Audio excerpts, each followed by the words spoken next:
A few months ago, Bandai Namco hosted a contest in anticipation of the Elden Ring DLC. The prompt was to make a trailer of Shadow of the Erdtree that showcased your knowledge of the game, the story, the characters, the community, and just basically everything that Elden Ring was about.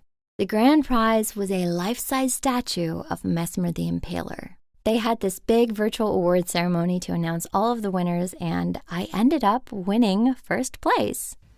And the winner is... Kite Tails. If you want to watch the full video, What? you can do that at eldenring.com/video. Oh my gosh! Look, this is basically like being crowned Miss Elden Ring, okay? This is a lifetime moment for me. So sometime after the awards ceremony, I get an email with some forms to fill out. It's basically, should you choose to accept this statue, you must sign here on the dotted line, liability, taxes, etc. I set a date with the shipping company because I was told I would have to be at home to receive it, but I didn't receive any specific details about the statue. Will Neff, who is one of the hosts of the awards ceremony and also one of the judges, and also had the nicest things to say about my contest entry, he said that he heard it fit together like IKEA furniture. I don't doubt, Kite Tails, you will have no issues assembling Mesmer. I hear it was like a piece of IKEA furniture. And since half of the furniture in my house came from IKEA, I thought, okay, that's easy. Piece of cake. I hear he's hard to assemble also, but good luck to you. You play Elden Ring games, so you're used to, doing very difficult things. When the shipping company canceled the delivery and called me and told me that they needed a bigger vehicle, I was a little concerned because the person I spoke to didn't actually say bigger vehicle. They said they needed a semi-truck. So then I was thinking, exactly how big is this statue that they need a semi-truck to deliver it? I pulled up the tracking information to see if there was any morsel of information about what I should expect. And I became really nervous because I saw 894 and I thought that's got to be in pounds, right? 894 pounds is really heavy. That's like 3 fridges in an oven. But then I reasoned to myself that there's absolutely no way it's pounds. Bandai Namco wouldn't send me a nearly 900-pound statue without having at least checked first to see if it was physically possible for me to accept something that big. That would be slightly unhinged. It's got to be ounces. It's just got to be like a hollow piece of plastic and weigh only 60-something pounds. So the new delivery day was scheduled, and I was out in my garage with the box cutter because at this time I was still under the impression that it's just IKEA furniture. It's just going to arrive in 3 giant cardboard boxes.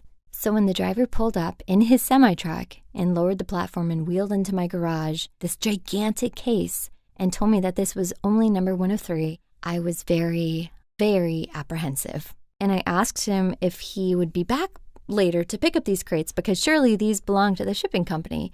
He just laughed and said, no, these are part of the delivery. Like, these boxes are yours now. And on the side of the crates were the dimensions of each box. And sure enough, the total weight was 890-something pounds, not ounces.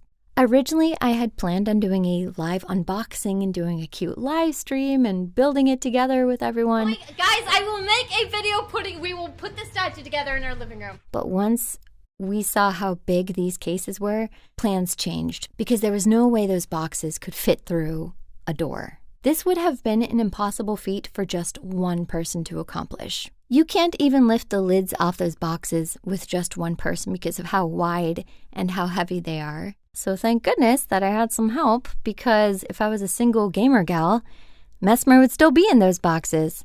This is so creepy looking. Oh my god. Does he not have eyes? Whew. Horrifying.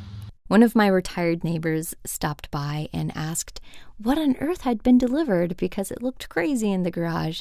And he was thoroughly disgusted when I told him it was a man made out of snakes. So he probably thinks I'm a snake-worshipping creep now. The statue did not arrive with any instructions on how to assemble it. So we thought, okay, let's just take everything out, lay it all on the floor, and then we'll build it from there. But when we opened the box with the base, it was very apparent that there was no way the 2 of us were lifting that. We had to get some extra help. Man, that's so heavy. Actually, I don't think it is. I think No, it is. It's really heavy. Yeah, I guess you're right. That base is so incredibly heavy. It feels like it was made out of stone. 4 skinny people trying to carry that big boulder through the front door was a nightmare. The pieces fit together with a series of pegs and magnets, so it kind of was like IKEA furniture. And because we didn't know what we were doing, we just decided to start from the bottom and work our way up. The snakes that wrap around him were probably the second most difficult part to assemble because we weren't certain which snake went where. And they look light, but they're actually really heavy. The statue itself is some kind of stone resin material. Each snake has wings that snap on with some pins and magnets, and I love the end result because it just looks completely flush as if it's one piece. The snakes are definitely my favorite part of the statue. And this is what he looks like without the cape. I wanted to show off his shoulder pauldron and some of the other details here. I kind of like it without the cape because I think you get to see a little bit more of his long, creepy arm. But what do you guys think? Cape or no cape? A few weeks after we put it together, I got another email from the marketing guy, and he sent me a ton of instructions and videos and references on how to build it and how it all fit together, and I just had to laugh because it felt like the most typical Elden Ring experience, to go through it the hard way only to have the patch notes tell you that, hey, we developed an easier fix for that. Comparing him to the in-game model of Mesmer, they did an incredible job with the sculpture. It's completely hand-painted, and the artistry is phenomenal. Each inch of the statue has the most amazing details. You can see the veins in his arm and the texture on his skin, all of the little spiraled circles on each part of his chest plate. The really cool thing about his spear is that it can be set 2 ways. It can either be set at an angle or it can be set straight up. I think I like the slanted position more because it gives it this extra layer of movement.